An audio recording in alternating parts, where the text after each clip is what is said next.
नमस्कार, जय मिथिला, जय मैथिली। हम धर्मेंद्र झा स्वागत कर रहल छी अपने तमाम दर्शक श्रोता लोकनि के मैथिल पुनर्जागरण प्रकाशक आधिकारिक पेज पर। बंधुगण, वैचारिकी में आइ हम चर्चा कर रहल छी इजराइल आ फिलिस्तीन के मध्य जारी युद्ध के बीच भारत सरकार द्वारा चलाओल जा रहल ऑपरेशन अजय के संबंध में।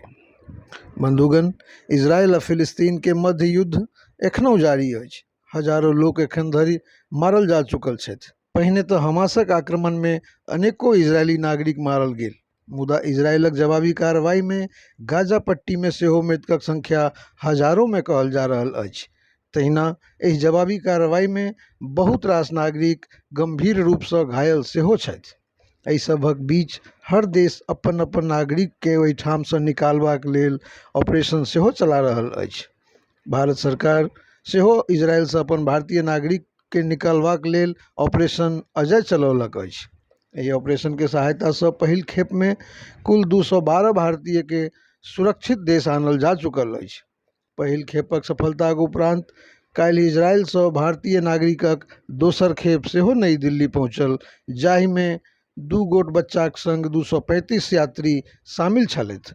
ऑपरेशन अजय के अंतर्गत ई तमाम भारतीय नागरिक विशेष विमान से दिल्ली पहुंचला।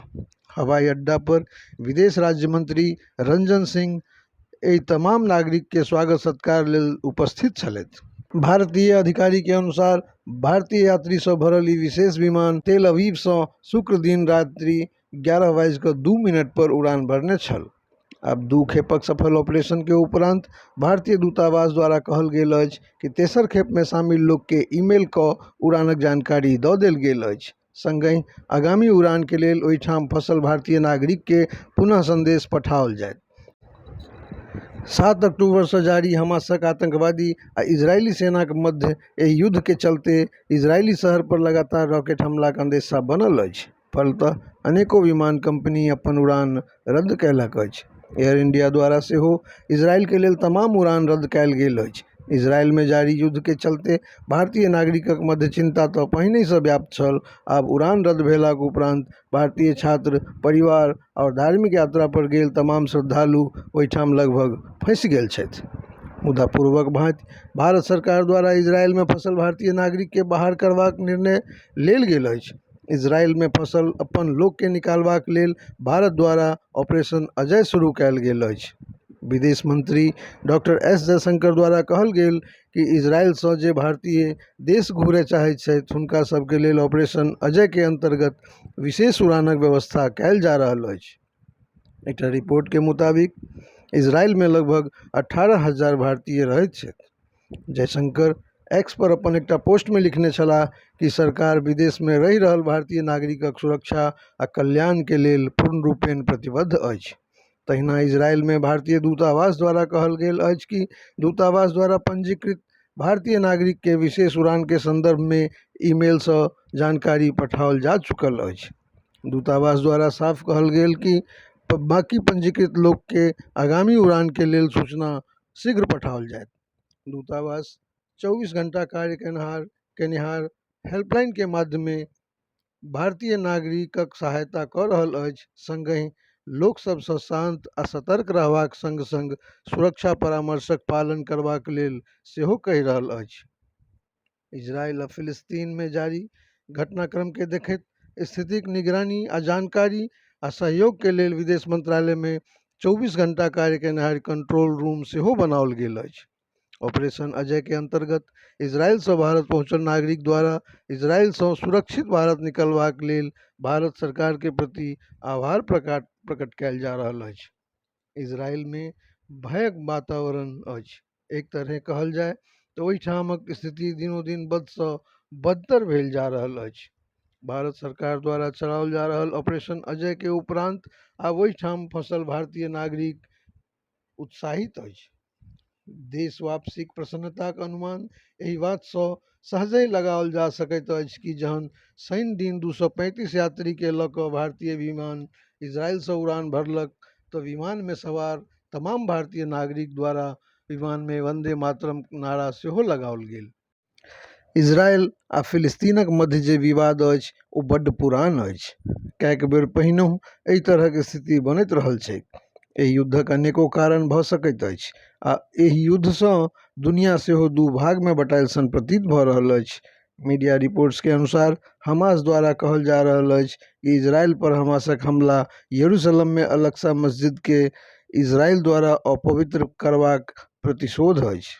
हमास के अनुसार इजरायली पुलिस द्वारा अप्रैल 2023 में अल-अक्सा मस्जिद में ग्रेनेड फेंक एकरा अपवित्र कयल गेल छल।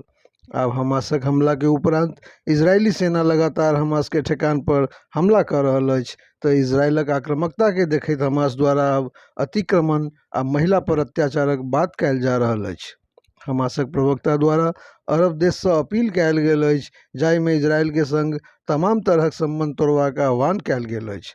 आब ई संघर्ष कतेक दिन धरि चलैत अछि ताहि पर संशय अछि, कारण एखन धरि तुर्कीक संग किछु और देश द्वारा मध्यस्थताक बात कहल गेल अछि, मुदा इजरायली प्रधानमंत्री अपन अंतिम निर्णय पर अटल छथि। इजरायली प्रधानमंत्री बेंजामिन नेतन्याहू गिरताक अंदाज एहि बात सँ सहजहि लगाओल जा सकैत अछि कि यूनाइटेड नेशन द्वारा जहन परामर्श देल गेल तऽ ओहि परामर्शक अवहेलना करैत हमला में और अधिक तेजी अनलनि। एम्हर इजरायल में हमास द्वारा कयल गेल नरसंहार देखि सेना पर इजरायली नागरिकक अत्यधिक दबाव सेहो छैक। तऽ आब अनुमान लगाओल जा रहल अछि कि आतंकी संगठन हमासक समाप्ति धरि इजरायलक हमला एहिना जारी रहि सकैत अछि। आब जहन ओहिठामक स्थिति में कोनो तरहक सुधारक आस नहि देखल जा रहल अछि, तऽ उचित इएह अछि कि कहुना ओहिठाम सँ अपन नागरिक के सुरक्षित भारत आनल जाय। तैं हेतु भारत सरकार ऑपरेशन अजय के अंतर्गत विशेष विमान सँ अपन नागरिक के सुरक्षित निकालबाक प्रयास कऽ रहल अछि। ओना सरकार द्वारा चलाओल जा रहल ई ऑपरेशन कोनो पहिल ऑपरेशन नहि अछि। पहिनहु कएक बेर एहि तरहे अभियान चला विदेश सँ भारतीय नागरिक के सुरक्षित देश वापस आनल जा चुकल अछि। किछुए समय पूर्व ऑपरेशन कावेरी सूडान में फंसल भारतीय के निकालबाक लेल मई 2023 में भारत सरकार द्वारा चलाओल गेल छल।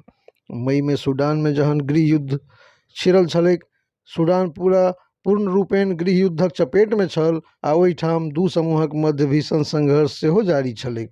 एहि गृह युद्ध के दौरान सूडान में बहुत रास भारतीय फंसल छल, तऽ ओहिठाम सँ फंसल भारतीय के सुरक्षित निकालबाक लेल केंद्र सरकार द्वारा ऑपरेशन कावेरी चलाओल गेल छल।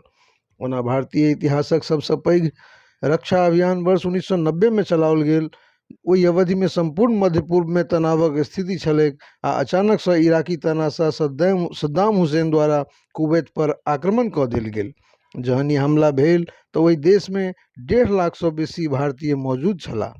भारत सरकार के लेल ई अत्यंत चिंताजनक स्थिति छलैक, किएक तऽ एतेक संख्या में मौजूद भारतीय नागरिक के एते शीघ्र कोना देश आनल जाय, ई एकटा पैघ प्रश्न छलैक। मुदा भारत सरकार आ सद्दाम हुसैन के बीच वार्ता संपन्न भेल आ सकारात्मक परिणाम सेहो सोझा आयल। आ आनन फानन में भारत सरकार द्वारा रेस्क्यू ऑपरेशन कुवैत एयरलिफ्ट 1990 चलाओल गेल, जे कोनो आन देश में भारत द्वारा चलाओल गेल सबसँ पैघ अभियान सिद्ध भेल। एहि अभियान के अंतर्गत कुवैत सँ 1,75,000 सँ बेसी भारतीय नागरिक के भारत आनल गेल। एहि सभक अतिरिक्त भारत सरकार द्वारा विदेशी धरती सँ भारतीय नागरिक के सुरक्षित निकालबाक अनेको अभियान चलाओल गेल अछि, जाहि में ऑपरेशन एमनेस्टी एयरलिफ्ट 1996, ऑपरेशन शकुन 2006, ऑपरेशन सेफ होमकमिंग 2011, ऑपरेशन राहत 2015, ऑपरेशन मैत्री 2015, ब्रसेल्स सँ निकासी 2016, ऑपरेशन समुद्र सेतु 2020, वंदे भारत मिशन 2021, ऑपरेशन देवी शक्ति 2021 आ ऑपरेशन गंगा 2022 प्रमुख अछि। आजुक रिपोर्ट में बस एतबे। आगू कोनो आन महत्वपूर्ण विषय के एकटा विश्लेषणात्मक रिपोर्ट लऽ कऽ अपने सभक समक्ष उपस्थित होयबाक प्रयास अवश्य करब। जय मिथिला, जय मैथिली। धन्यवाद।